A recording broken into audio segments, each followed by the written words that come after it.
that's a step up from foreign correspondent or not.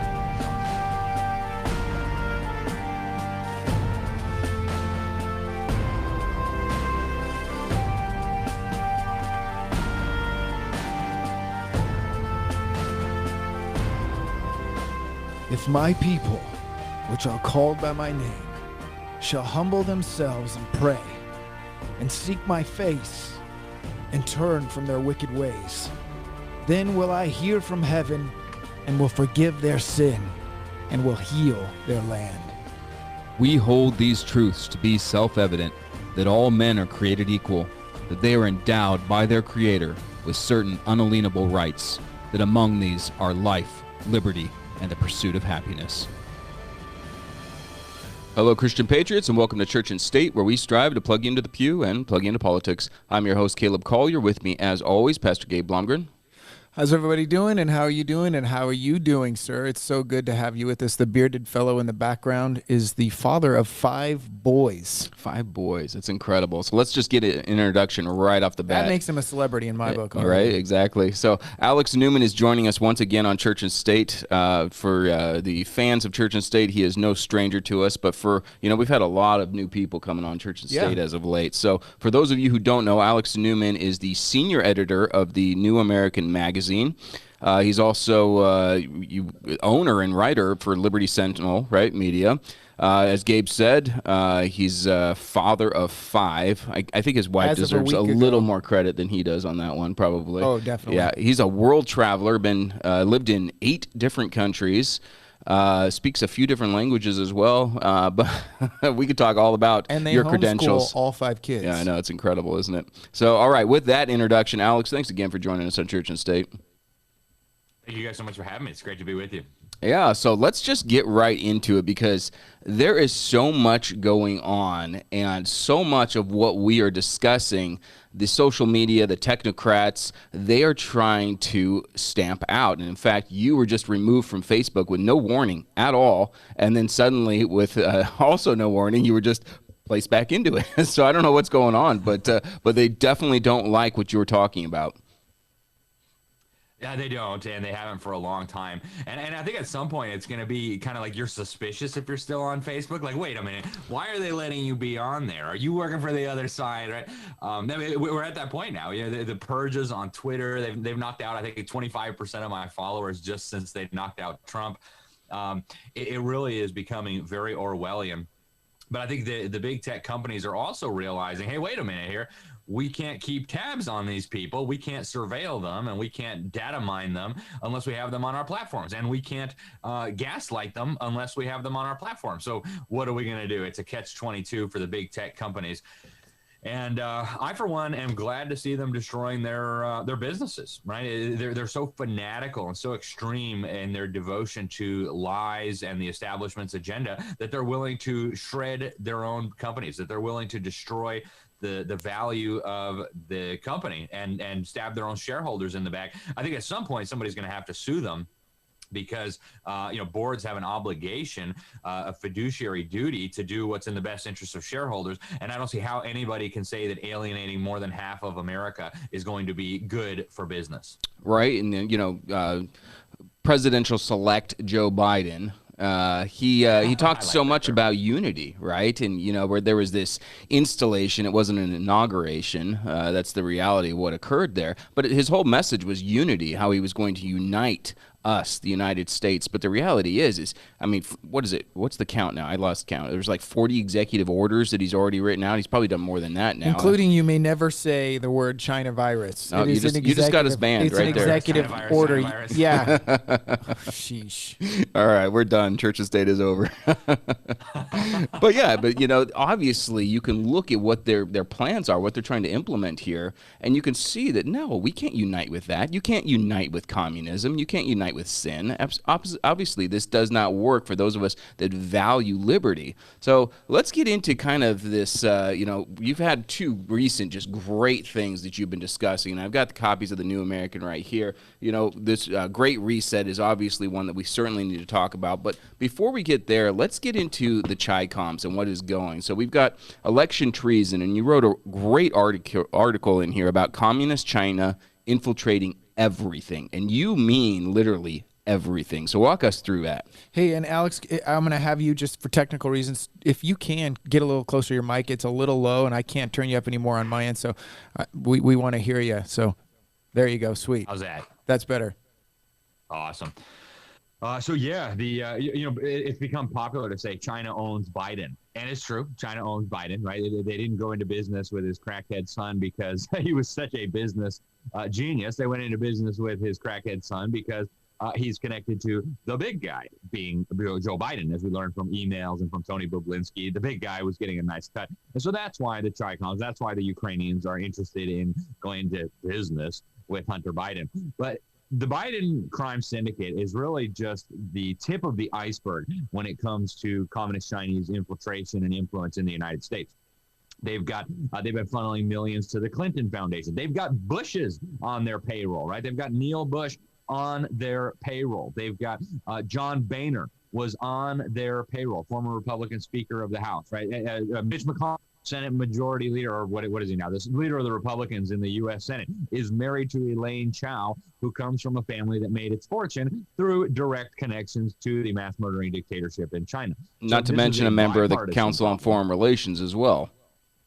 That's right. And the Council on Foreign Relations, for people who are not aware, was critical to bringing the communists to power in China.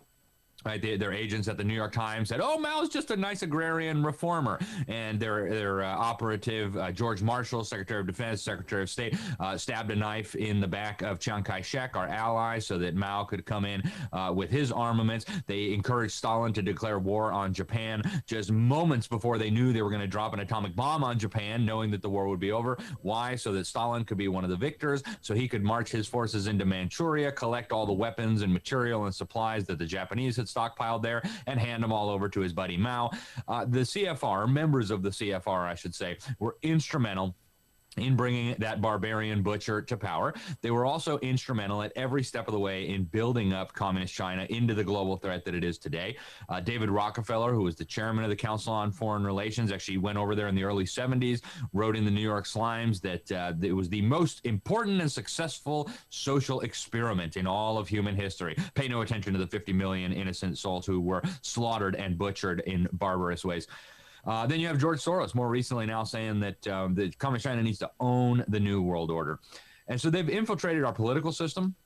They've infiltrated our universities. They've infiltrated our militaries, our defense companies. They're at the point now where their professors are bragging in classrooms filled with students about how they have their agents at the highest levels of power in the United States. So they don't even keep it a secret anymore. So why haven't we heard about this in the media? Well, that brings us to another part of the article, and that's because the media is compromised. They're literally receiving millions of dollars direct from Beijing through their newspaper. They call it the China Daily in Washington, D.C. They are paying BLJ, or they have been paying BLJ, a lobbying company, to identify and recruit American journalists, and they send them over to China, and they wine and dine them, and they introduce them to all the bigwigs. They show them how wonderful this mass murdering dictatorship is. And then they come back and they write about how nice China is. So it is a pervasive problem.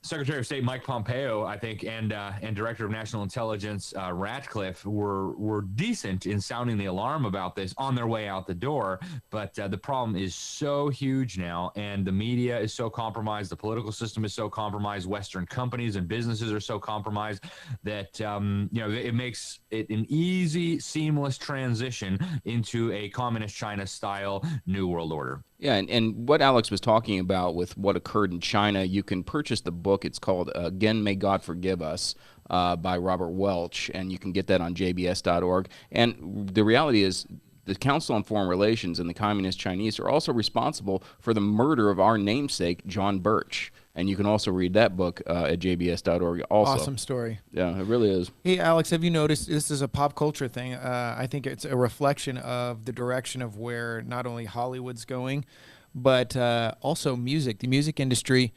Have you heard of this K-pop bands, either one of you? K-pop bands is basically, it's like awful. It's like the Beatles movement, but Asian. It makes me sound xenophobic, but on the cover of, I believe, Time Magazine, walking through, if either one of you go through the grocery aisle, you look, they have an article on the cover of, I believe, Time Magazine, K-pop band that has now sold more music across the globe. They are the biggest thing ever culturally directly out of China. We also see Hollywood. Hollywood produced companies that are now directly influencing our media.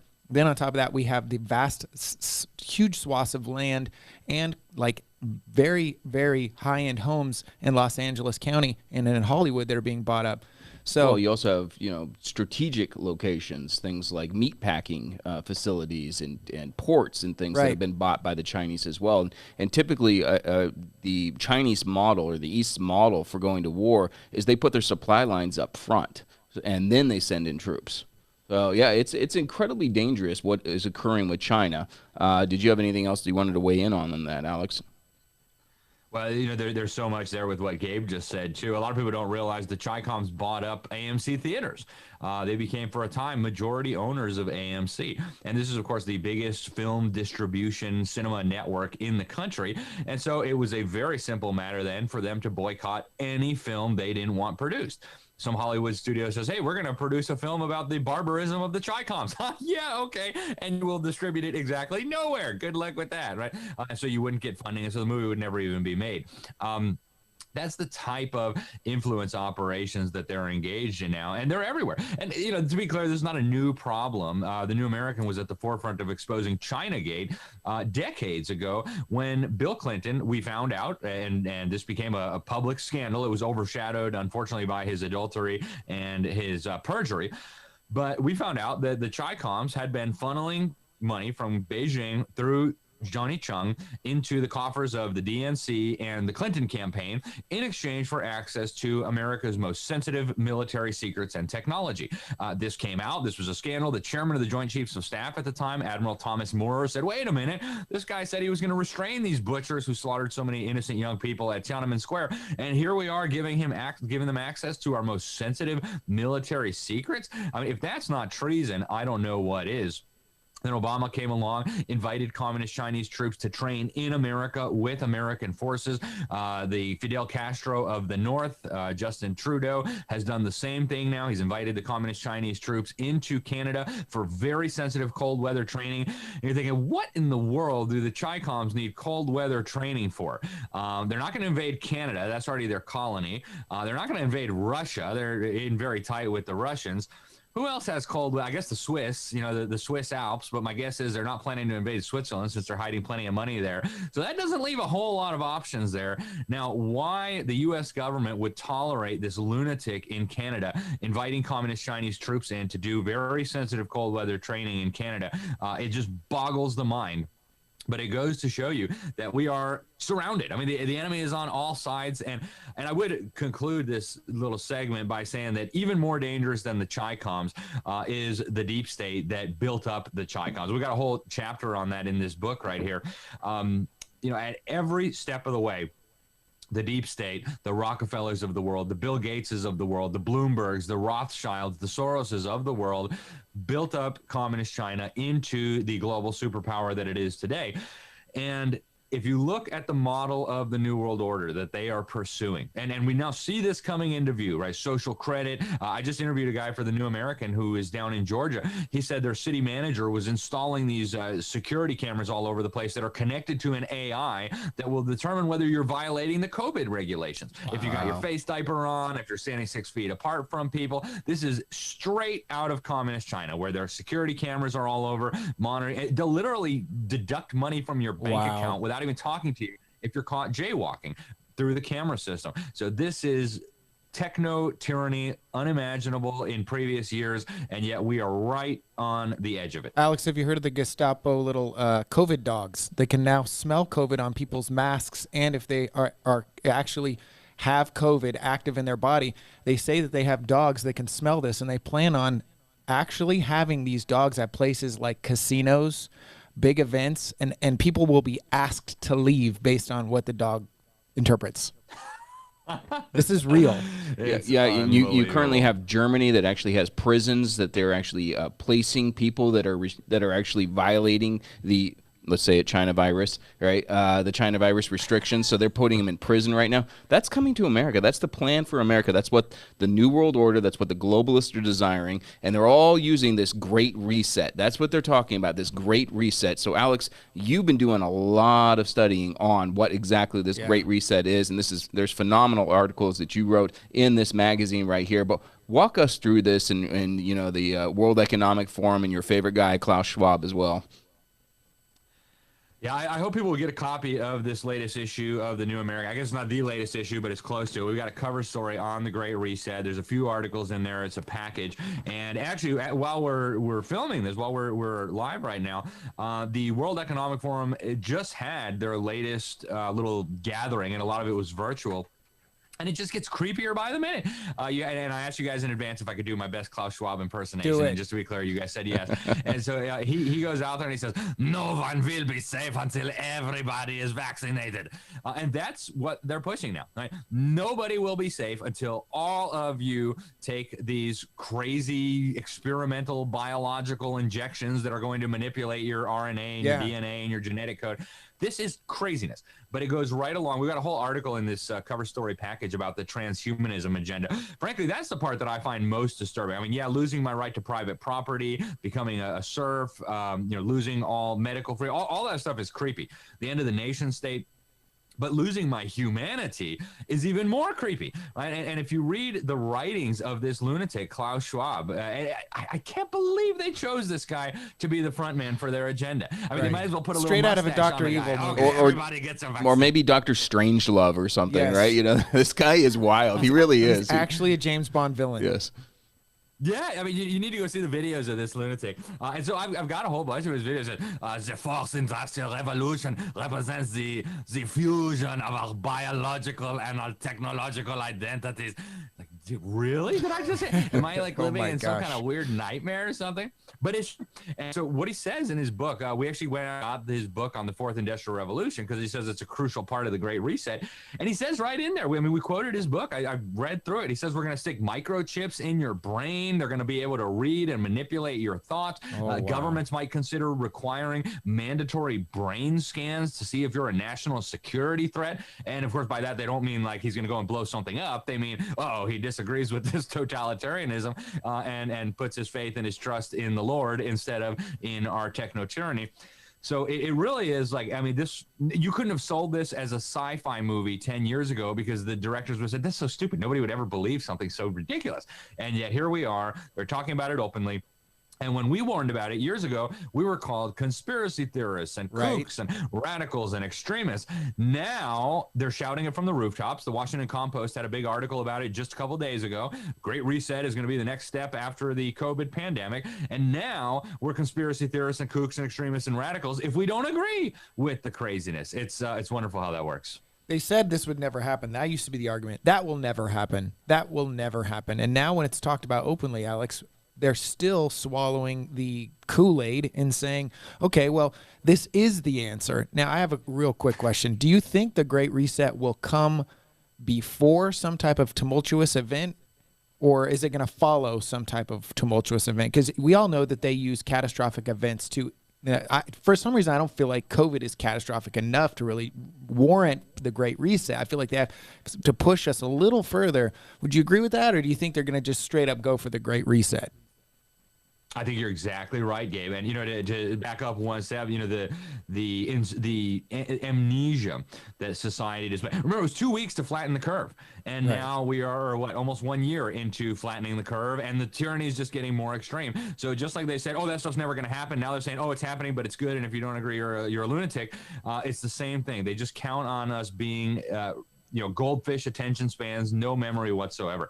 But to your point, Gabe, I think there's no question they're going to need something more dramatic. I mean, the COVID terror has already worn off. I mean, the pastor at one of our local churches that we go to here, it took 2 weeks for him to get up in front of the congregation and say, "Look, guys, I'm sorry. I'm repenting. We shouldn't have fallen for that idiocy. We're going to keep meeting here. There's not going to be social distancing. You don't have to wear a diaper on your face if you don't want to. I'm not going to wear one." And so, the terror has worn off. They're going to need something new. And I think probably one of the next big shoes to drop is going to be financial cataclysm. You have these maniacs in Washington, D.C. printing trillions of dollars. It's like they're wondering, like, why is it taking so long to destroy the currency? My goodness. I mean, it went so much quicker in Zimbabwe. But that's where we're heading, right? I mean, now they're talking about a $2 trillion stimulus this, and during Trump, it was $2 trillion stimulus that, and $2,000 check here. It's crazy. And it is going to end in an absolute catastrophe, a currency crisis, an economic crisis. And it is going to leave a lot of people destitute and confused and in terror. At the same time, they're talking about the robots are going to take all our jobs. They're rolling out mass production of these humanoid robots. So all of this is joining together for what I think is going to be the most catastrophic economic collapse that we've seen in all of human history. I mean, if you look at the data from 2020, the data already shows that happened. We had 50 million people lose their jobs over this COVID madness. We had, somewhere between 10 and 20% of the dollar's purchasing power vaporized. We had hundreds of thousands of businesses shut down that are never going to reopen. We have the middle class now begging for crumbs from stimulus checks that are not going to be worth the paper they're printed on here. This is heading toward a crisis scenario that I think is going to shock even people like us who've been warning about this for years. And it is going to result naturally in people begging for some kind of solution. Give us a global currency, give us a microchip, give us the dang vaccine, whatever it takes so that I can feed my kids, so that I can pay my mortgage, so that I don't have to live on the streets.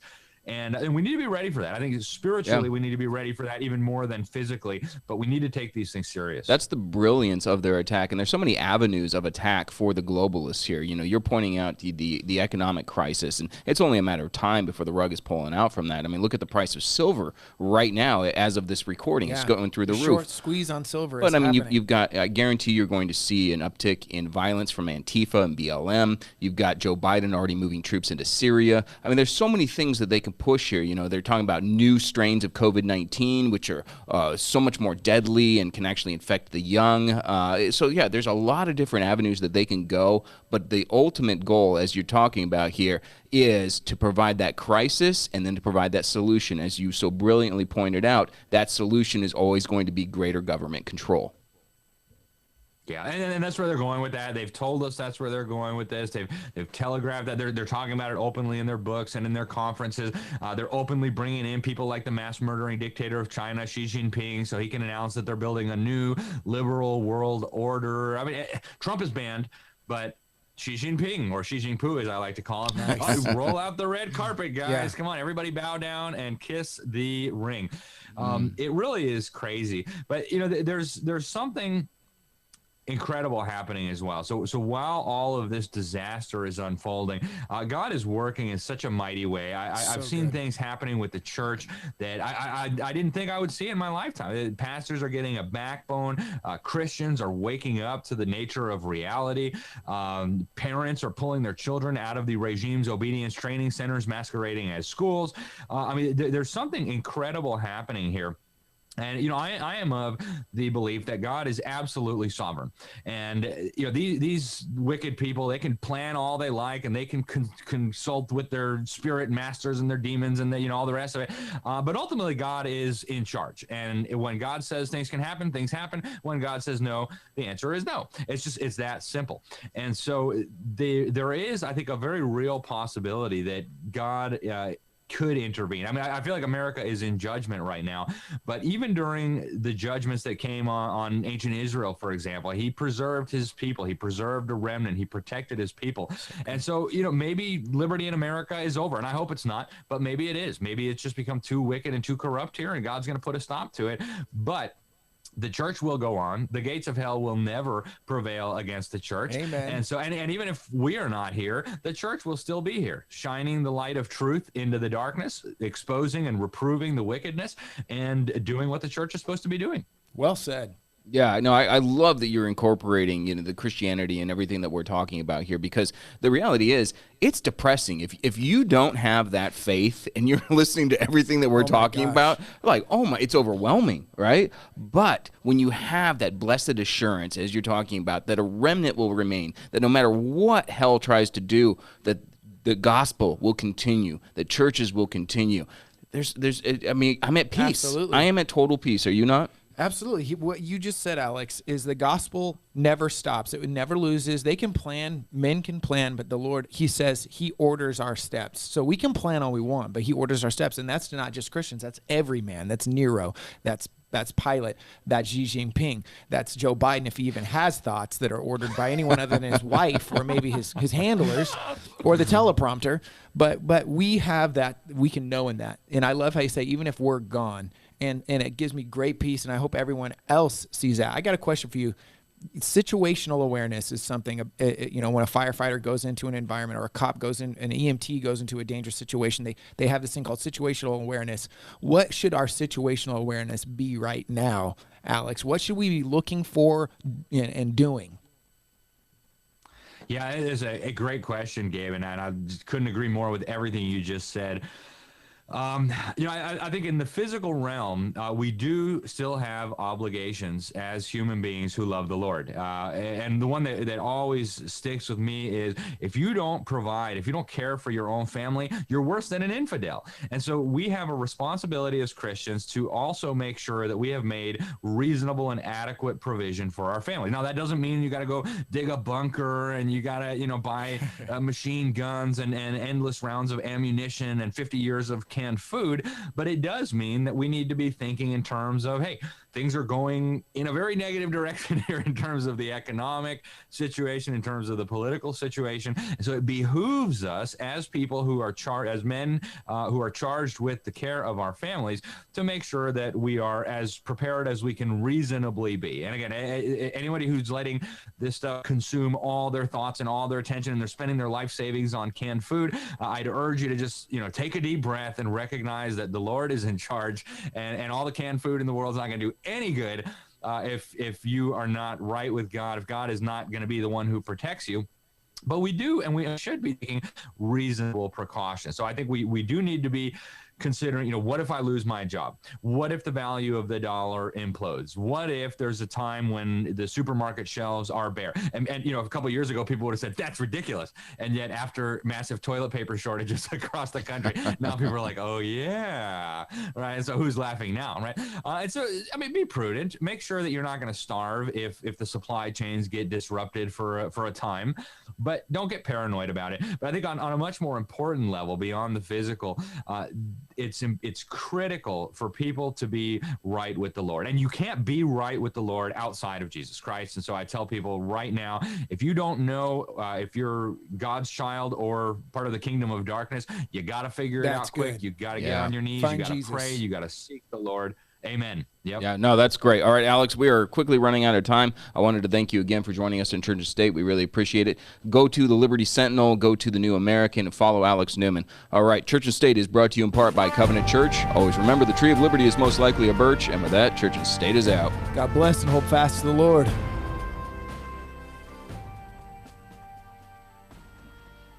It always goes so fast, doesn't it? It does, man. It's crazy. Hey, I got a